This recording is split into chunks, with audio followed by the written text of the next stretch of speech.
बिस्मिल्लाहिर्रहमानिर्रहीम। ऐसे जी आप देख रहे हैं एग्जाम पेन और मैं हूँ Mauz Riaz. So without wasting any time आज हम लोग हल करने लगे हैं जी CSS 2016 प्रेसी एंड कॉम्पोजिशन के पेपर का क्वेश्चन नंबर 7, जो कि है translate the following Urdu paragraph into English by keeping in view figurative idiomatic expressions. अच्छा, ये जो क्वेश्चन है ये 2016 ऑनवर्ड्स आने लगा है। इससे पहले जो है वो CSS के पेपर्स में ये वाला क्वेश्चन इंक्लूड नहीं होता था, या इस टाइप का कोई भी क्वेश्चन इंक्लूड नहीं होता था। 2016 was the first time when these type of translate into English questions were introduced in CSS।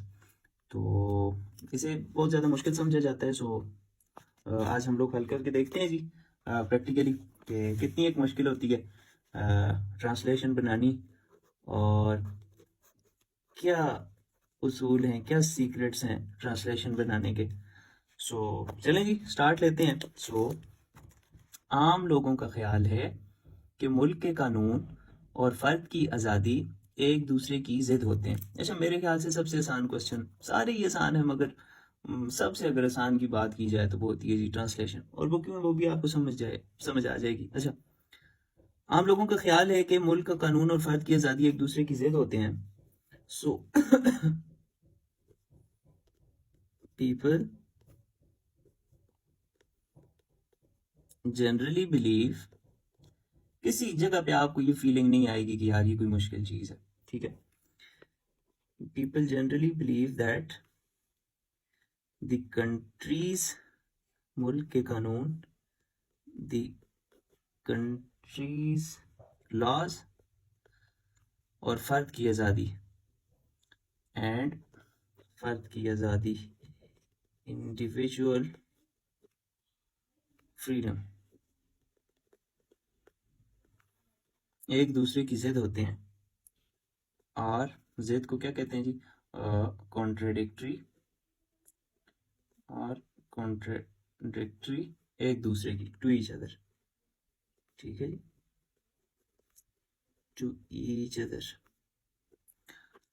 बज़ाहिर ये बात गलत मालूम नहीं होती, और क्या होगा जी बज़ाहिर के लिए क्या होता है? एंड अपेरेंटली, एंड अपेरेंटली बज़ाहिर ये बात गलत मालूम नहीं होती, and apparently it does not seem wrong, ठीक है, गलत मालूम नहीं होती। हर कानून शहरियों पर कोई ना कोई पाबंदी आयद करता है। हर कानून, एवरी लॉ, हर कानून शहरियों पर कोई ना कोई पाबंदी आयद करता है। Every law imposes, imposes mean आयद करना, every law imposes some restrictions, पाबंदियों को कहते हैं जी रिस्ट्रिक्शंस। हर कानून शहरियों पर, ऑन सिटीजन्स,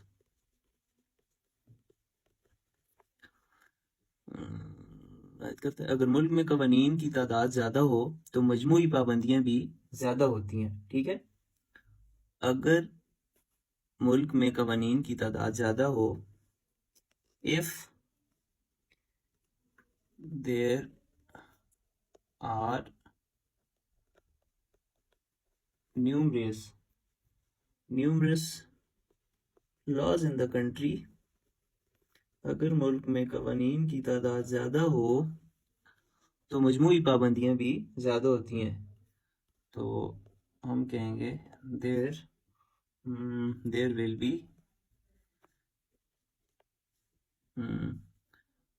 मोर मजमूई, कलेक्टिव, और पाबंदियां, रिस्ट्रिक्शंस ज़्यादा होती हैं। ज़्यादा पाबंदियों से फ़र्द की आज़ादी इनके बोझ तले दब कर रह जाती है। ज़्यादा पाबंदियों से, मोर रिस्ट्रिक्शंस, दब कर रह जाना, दब मतलब ये कि ज़्यादा पाबंदियां अफराद की आज़ादी को दबा देती हैं जी। मोर रिस्ट्रिक्शंस प्रेस डाउन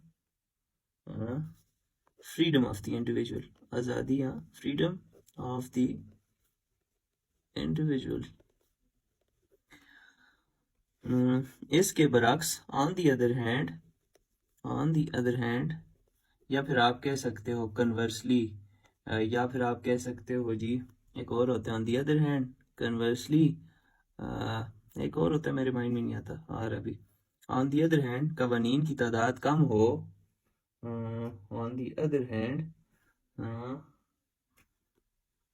कवानीन की तादाद कम हो, कानून को क्या बोलते हैं, लॉ, विद फ्यूअर लॉस तो ठीक नहीं होगा, विद फ्यूअर रिस्ट्रिक्शंस ठीक होगा मेरे ख्याल से। हाँ, लॉस रिस्ट्रिक्शंस ही लाते हैं ना। ऑन दी अदर आपने बिल्कुल इसके लफ्ज पर लफ्ज नहीं चलना, आपने बस मफहूम को समझते जाने, जैसे कि आपने प्रेसी के लेक्चर देखे होंगे मेरे, तो मफहूम को समझते जाओ, फिर अपनी लैंग्वेज में बस उसे आसान से आसान तरीके से कन्वर्ट करते जाओ। On the other hand with fewer restrictions कवानीन की तादाद कम हो तो शहरियों की आज़ादी का दायरा वसी हो जाता है। हाँ, with fewer restrictions individual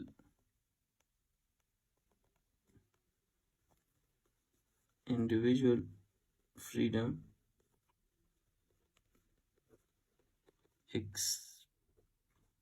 on the other hand with fewer restrictions individual freedom expands होगा ना, ऐसा लगेगा।